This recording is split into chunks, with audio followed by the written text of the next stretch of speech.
স্পষ্ট হুপিং কেসে সব কিছু আছে, যার কারণে তুই পাস করতে পারবি না। হ্যাঁ আচ্ছা ঠিক আছে। স্যার আপনার একটা হেল্প লাগবে আমার। আমার হেল্প বলেন।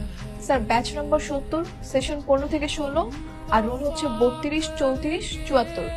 ওনার ডিটেলসটা একটু বলতে পারবেন আমাকে? দাঁড়ান।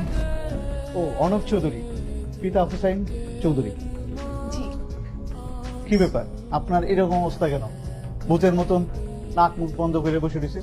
আসলে আমি একটু অসুস্থ তো, ধুলাবাড়ির কারণে আমার একটু সমস্যা হয় তাই। বলেন আর কি জানতে চান? স্যার উনি কি আসলেই ইউনিভার্সিটি টপার ছিল? রেজাল্ট তো ফাটাফাটি, ছেলেটা অনেক ভালো, ওর মতো ছেলেই হয় না। যেমন রেজাল্টে ভালো, তেমনি পরোপকারী মানুষ। ওরে খুব মিস করি আমরা। দেখলেন আপনার ইনফরমেশন তো আপনি পেয়ে গেছেন তাই না? তো চলেন আমরা বরং যাই। চলেন। ওনার কি কোনো ছবি আছে আপনার কাছে? ছবি দেখবেন? কি হলো, আপনি না করছেন কেন? ওই না কিছু না।